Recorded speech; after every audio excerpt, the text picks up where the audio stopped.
सरकार किसी की भी हो, हमें कोई फर्क नहीं पड़ता, बीजेपी की या कांग्रेस की। हम बात करते हैं 1991 की, जब हमारे former prime minister Chandrashekhar ji की गवर्नमेंट कोलैप्स हो गई थी और तभी ही राजीव गांधी का भी असैसिनेशन हो चुका था और इसके कारण जो है पूरे इंडिया की इकोनॉमी तहस महस हो चुकी थी।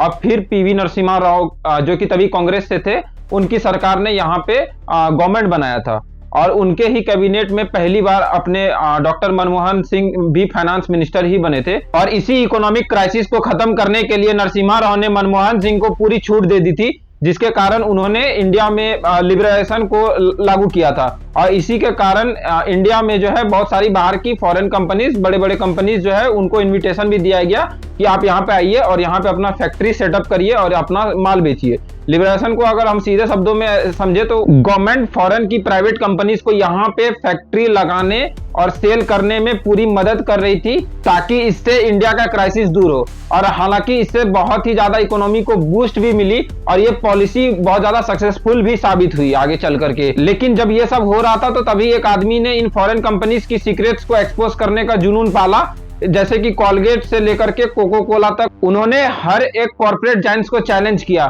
जो तभी भी बहुत ज्यादा पावर में रहते थे और इसके कारण पॉलिटिकल पार्टीज भी बहुत ज्यादा अनकंफर्टेबल हुई, क्योंकि ये बड़ी कंपनी जो है इन पॉलिटिकल पार्टीज को भी बहुत ज्यादा पैसा देती थी। और फिर 2010 में ये जो है किसी मिस्टीरियस सर्कमस्टांसेस के कारण इसी शख्स की आवाज हमेशा के लिए खामोश हो गई और वो शख्स थे राजीव दीक्षित। राजीव दीक्षित। लेकिन आज तक इनकी डेथ जो है वो मिस्ट्री ही रह गई है और कोई ठोस सबूत तो बहुत दूर की बात है। इस केस का तो इन्वेस्टिगेशन भी नहीं हुआ और यहाँ तक कि इनकी बॉडी का तो पोस्टमार्टम भी नहीं हुआ इनके मरने के बाद। चलिए तो आज हम देखते हैं इस एपिसोड में कि क्या राजीव दीक्षित की डेथ वो एक नेचुरल डेथ थी या फिर वो कोई एक प्लान्ड मर्डर था कॉर्पोरेट जायंट्स या फिर किसी और पार्टीज के द्वारा। राजीव दीक्षित का जन्म 1967 में यूपी के नयाबंश गांव में हुआ। उन्होंने आईआईटी की पढ़ाई छोड़कर बीएचयू से इलेक्ट्रॉनिक्स में डिग्री ली। इंजीनियरिंग करने के बाद भी उनका मिशन था इंडियन नॉलेज सिस्टम को रिवाइव करना और इसी की पहल उन्होंने 1990s में उन्होंने एक भारत स्वाभिमान ट्रस्ट बनाया जो आगे चल के पतंजलि से भी मिल गया, ये हम आगे बात करेंगे। और लोगों को इसी ट्रस्ट के द्वारा उन्होंने जागरूक किया और वो कई गांव में जा करके वर्कशॉप भी खुद से ही किए। और ये सब करने का कारण था कि ये मानते थे कि फॉरेन प्रोडक्ट सिर्फ हमारे देश का पैसा ही नहीं ले रही है, वो हमारा कल्चर भी बिगाड़ रही है। उन्होंने इन वर्कशॉप में तो बहुत बड़े बड़े क्लेम्स किए, जैसे कि 1998 में उन्होंने एक्सपोज किया कि कॉलगेट में जो है वो गाय की चर्बी कॉफ हेड मिलता है और नेस्ले जो है, जो कि सेरेलैक कंपनी जो बच्चे खाते हैं, उसको न्यूट्रिशन लेस जंक बताया उन्होंने अपने वर्कशॉप्स में। उन्होंने बोला कि ये बच्चों को कुछ फायदा नहीं करती, अलग से इन्हें नुकसान ही पहुंचाती है ये शुगर वगैरह दे करके। और उन्होंने ये सारी मिसलीडिंग एड्स को बहुत ज्यादा क्रिटिसाइज किया। तो इससे सवाल उठता है कि क्या राजीव दीक्षित जो है वो 25 साल पहले से ही फ्यूचर देख रहे थे?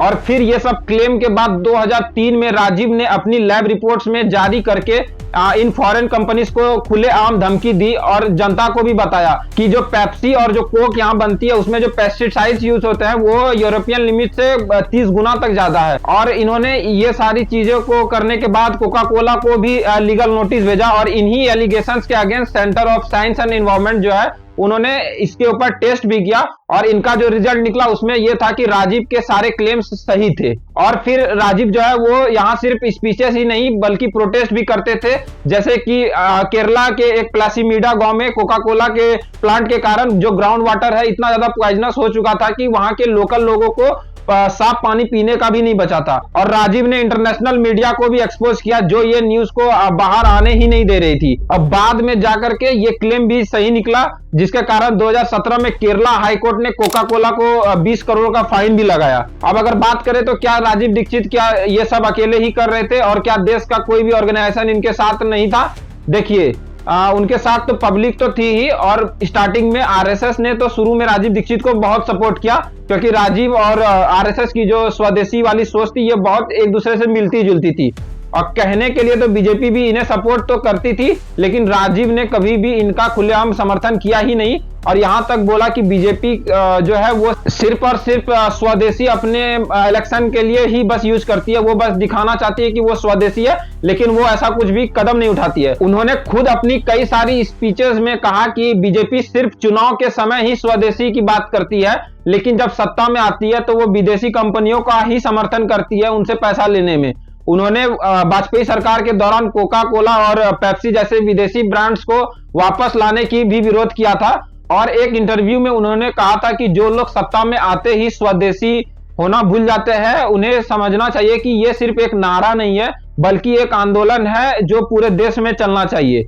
राजीव दीक्षित बीजेपी के अंदर के ऐसे कई लोगों के विरोध थे जो कि सिर्फ स्वदेशी का नारा लगाते थे, लेकिन असली में उनका पालन नहीं करते थे। और यही कारण जो है इस 2005 तक में आरएसएस और बीजेपी ने उन्हें इग्नोर करना शुरू कर दिया और किसी भी चीज में सपोर्ट भी नहीं करने लगे। देखिए, आप हर एक वीडियो में देखेंगे कि कोई भी पॉलिटिकल पार्टी हो, उनको बस इलेक्शन जीतने से ही मतलब होता है, चाहे उसके लिए वो कोई भी जुमला क्यों ना फेंके, और वो कभी भी उनको हेल्प नहीं करेंगे जो सच में देश का डेवलपमेंट कर रहा हो।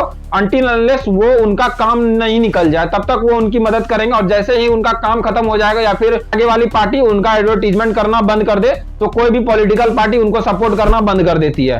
खैर, अगर हम इस पे वापस आते हैं तो देखते हैं कि राजीव दीक्षित के कुछ क्लेम्स ने उन्हें कंट्रोवर्सी का बादशाह भी बनाया। उनके जो विचार थे वो ट्रेडिशनल साइंस और मॉडर्न साइंस के बीच एक बहुत बड़ा डिबेट खड़ा कर देते थे। जैसे कि राजीव दीक्षित का मानना था कि मोबाइल टावर और इनकी रेडिएशन कैंसर का एक बहुत बड़ा कारण होती है। तब ये क्लेम लोगों को एग्जैजरेशन में बहुत ज्यादा लगा, लेकिन फिर 2021 में WHO ने खुद माना कि मोबाइल रेडिएशन जो है वो पॉसिबली कार्सियोजेनिक हो सकती है, जो कि कैंसर का एक कारण हो सकती है। लेकिन जब ये क्लेम हुआ तो दूसरी तरफ इंडियन गवर्नमेंट ने डिपार्टमेंट ऑफ टेलीकम्युनिकेशन की रिपोर्ट को दिखा करके कहा इंडिया में जो भी टावर्स है उनकी रेडिएशन स्टैंडर्ड्स के सेफ हैं और इससे कोई भी कैंसर कॉजिंग रेडिएशन नहीं होती। तो इससे सवाल ये उठता है कि क्या सच में हमारे स्टैंडर्ड सेफ हैं या फिर पब्लिक को चुप कराने के लिए ये सब कहा जाता है। देखिए, ये सारी चीजें जो हैं इनका डिटेल्स मिलना बहुत मुश्किल है, और अगर आप चाहते हैं कि आरटीआई से भी इन सब का डिटेल्स मिल जाए तो ये भी नहीं हो पाएगा।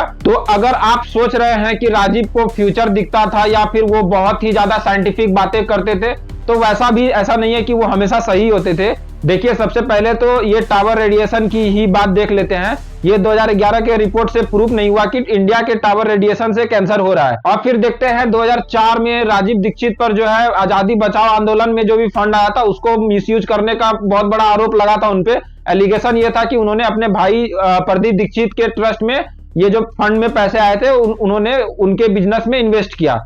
तभी 2005 में दैनिक जागरण ने भी लिखा राजीव ने आंदोलन को अपना जागीर समझ लिया है। लेकिन ये बात वहां सिर्फ मैगजीन पर ही नहीं रुकती है। फिर 2022 में जनसत्ता ने आरटीआई डेटा दिखाया कि आजादी बचाओ आंदोलन जो तभी राजीव हेड करते थे उसके 70% फंड जो है वो अनअकाउंटेड थे और उनका कोई भी डेटा कहीं भी वो बुक ऑफ रिकॉर्ड्स में नहीं था। और फिर ये सब होने के बाद 2005 में तो उनका तो आरएसएस से अनबन हो गया था और उनसे टूट चुके थे। तो उन्होंने अपनी स्वदेशी आंदोलन को आगे बढ़ाने के लिए 2009 में पतंजलि जो कि बाबा रामदेव की कंपनी थी उनसे अलायंस बनाया और अपने स्वदेशी आइडियोलॉजी को भी प्रमोट करना स्टार्ट कर दिया। लेकिन फिर यहाँ भी वही बात आती है कि पतंजलि पर भी बहुत सारे एलिगेशंस और केसेस हैं जो कि इस कंपनी के ऊपर झूठ दिखाते हैं, जैसे कि उनका नूडल्स भी अनहेल्दी और उनमें शुगर की मात्रा होती है। और रिसेंटली आपने तो कोरोनिल के बारे में सुना ही होगा, वो भी एक फेक एडवर्टीजमेंट थी और लोगों को गुमराह करा गया कि उससे जो है कोरोना वायरस जो है वो ठीक हो जाता है। तो पतंजलि भी उतनी रिलायबल कंपनी नहीं बनी। अब अगर हम देखें तो राजीव की जिंदगी वो अपने आइडियोलॉजी को इंप्लीमेंट करने में बीत गई, लेकिन प्रॉब्लम तब हो गई जब ये स्वदेशी आइडिया जो है वो कंपनीज की प्रॉफिट को असर करने लगी और जिसके कारण पॉलिटिकल पार्टीज भी इनके अगेंस्ट हो गई। क्योंकि हालांकि कहीं ना कहीं से तो पैसे पॉलिटिकल पार्टीज को इन कंपनीज तो दे ही रही थी। तो एक ऐसा व्यक्ति जो देश के लिए लड़ रहा हो, जो मल्टीनेशनल कंपनीज के खिलाफ आवाज उठा रहा है, जो स्वदेशी का सबसे बड़ा समर्थक था, तो बात यहाँ पे यही उठती है कि अचानक से उनकी ये जो है मिस्ट्री डेथ क्यों बन गई। तो 30 नवंबर 2010 जब राजीव दीक्षित का 43rd बर्थडे था, छत्तीसगढ़ के बिलाई में वो एक स्पीच देते वक्त अचानक उनकी चेस्ट में दर्द होता है और फिर उनको पास के हॉस्पिटल ले आया जाता है और कुछ ही घंटों के बाद उन्होंने दम तोड़ दिया। और ऑफिशियल रिपोर्ट में लिखा गया कि ये है हार्ट अटैक। लेकिन सवाल ये ही है, जो इंसान जो आयुर्वेद के लाइफस्टाइल को फॉलो करता हो, रेगुलर एक्सरसाइज करता हो, जिसके मेडिकल रिकॉर्ड्स में एक भी हार्ट डिजीज कभी भी प्रायर नहीं हुई, वो अचानक हार्ट अटैक से कैसे मर गया? और ये कहीं से भी नेचुरल लग ही नहीं रहा था। तो इसके ऊपर बहुत सारे थ्योरीज भी आए कि इनका डेथ कैसे हो गया। तो हम देखते हैं कि ठीक उनके डेथ से पहले 30 नवंबर 2010 को राजीव दीक्षित भिलाई के स्टेज पर स्पीच दे रहे थे। जोश, जज्बा और उनकी आवाज हमेशा की तरह एकदम एनर्जेटिक ही थी। लेकिन स्पीच के बाद चेस्ट पेन शुरू। हॉस्पिटल तो ले जाया गया, डॉक्टर्स ने कहा हार्ट अटैक। लेकिन फिर यहाँ पे कुछ अजीब बातें भी सामने आई। राजीव दीक्षित की लाइफस्टाइल देखी जाए तो उनका हार्ट अटैक से मरना कितना संभावित था, ये आप सोचिए।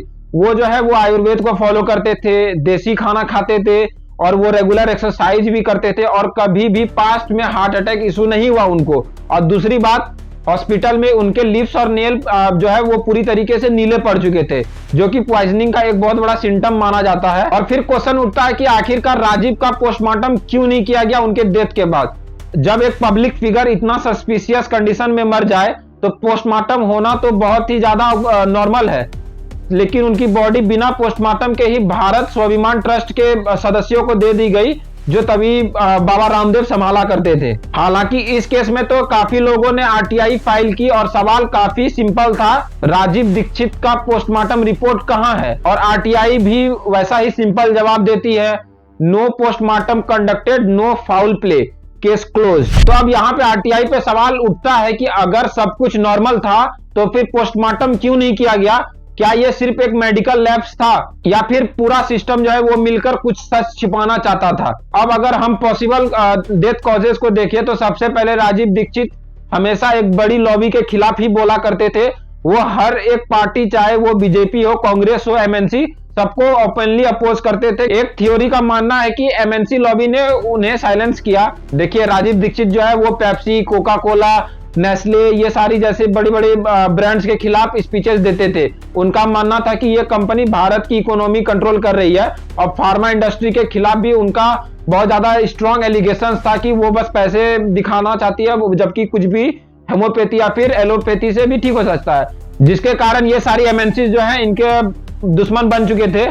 और अगर ये सच है तो हो सकता है कि फॉरेन कंपनीज ने इनके खिलाफ एक बहुत बड़ी साजिश रची हो। एक और थ्योरी है कि पॉलिटिकल एलिट्स को भी इनसे डर था, क्योंकि ये बस उनके मैनिफेस्टो को एक जुमला बताते थे। राजीव दीक्षित सिर्फ मल्टीनेशनल कंपनीज के नहीं बल्कि राजनीतिक पार्टी के भी बहुत ज्यादा खिलाफ थे। इन्होंने बीजेपी के जो स्वदेशी आंदोलन पर बहुत सारे सवाल उठाए और कांग्रेस के तो ग्लोबलाइजेशन पॉलिसीज पे अटैक तो स्टार्टिंग से ही ये कर रहे थे और कई सारे करप्ट नेताओं के अगेंस्ट सबूत भी अपने स्पीचेस में लाए। तो यहाँ तो एक वही बात हो जाती है कि एक व्यक्ति जो राजनीतिक सिस्टम के दोनों तरफ के लोगों को एक्सपोज कर रहा था, तो इसको हटाना कोई बहुत बड़ी बात नहीं है। और ये हम आए दिनों देखते हैं। जैसे कि हम रिसेंटली देखे तो छत्तीसगढ़ में एक रिपोर्टर जिसका नाम मुकेश चंद्रेकर था, उन्होंने भी एक सरकारी कॉन्ट्रैक्टर सुरेश चंद्रेकर ने मार दिया क्योंकि वो उसके काम को अपोज करते थे। तो अब इंडिया में ये तो बहुत आम बात हो चुकी है कि अगर कोई भी पॉलिटिकल पार्टीज के अगेंस्ट कोई भी अगर बात करे तो उनको तो उड़ा ही दिया जाता है। ऐसा तो हम लोग आए दिन देखते रहते हैं। देखिए, राजीव दीक्षित भारत स्वाभिमान आंदोलन का एक बहुत बड़ा चेहरा थे, लेकिन उनकी मौत के बाद बाबा रामदेव ने उनकी पूरी मूवमेंट पे अपना कंट्रोल ले लिया था। तो क्या ये एक कोइंसिडेंस था या फिर ये भी पहले से ही कोई एक प्लानिंग थी पतंजलि की? राजीव दीक्षित की बॉडी सबसे पहले भारत स्वाभिमान ट्रस्ट के लोगों के पास गई, जो कि बाबा रामदेव के अंडर थी, और पोस्टमार्टम नहीं होने दिया गया। जबकि अगर बाबा रामदेव चाहते तो वो आराम से इस पोस्टमार्टम को प्रोसीड करवा सकते थे और कोई भी ऑफिशियल रिपोर्ट सपोर्टर्स को नहीं दी गई। तो यहाँ भी भारत स्वाभिमान ट्रस्ट पे बात छिपाने की एलिगेशंस तो लगते रहती है। तो अगर हम पूरे केस का एनालिसिस करें तो कुछ पॉसिबिलिटी सामने आती है। अगर ये डेथ नेचुरल थी तो पोस्टमार्टम क्यों नहीं किया गया? और आरटीआई में नो फाउल प्ले लिखने से क्या प्रॉपर इन्वेस्टिगेशन नहीं होना चाहिए? राजनीतिक पार्टीज और एमएनसीज ने तो उनके खिलाफ कॉन्स्पिरेंसी की ही है, ये तो हमें लग ही रहा है। तो इसके सपोर्ट में कोई भी स्टेटमेंट क्यों नहीं आती है? और फिर भारत स्वाभिमान ट्रस्ट ने क्यों सच छिपाने की कोशिश की? और अगर नहीं की तो ये इन्वेस्टिगेशन क्यों नहीं कराया गया? और आज भी राजीव दीक्षित की डेथ जो है वो एक बहुत बड़ा मिस्ट्री ही है। और अब तो लगता भी नहीं कि ये कभी सामने आएगा कि इनका डेथ कैसे हुआ, क्योंकि ना ही कोई मेन स्ट्रीम मीडिया ना कोई सोशल इन्फ्लुएंसर इसके बारे में खुल के बात करते हैं। हालांकि ये एक सवाल उठता है हमारे जस्टिस सिस्टम पे भी। आपको क्या लगता है, क्या ये नेचुरल डेथ थी या फिर कोई एक साजिश थी पार्टीज या फिर किसी कंपनीज के द्वारा? अपनी राय कमेंट सेक्शन में जरूर दे। जय हिंद, जय भारत।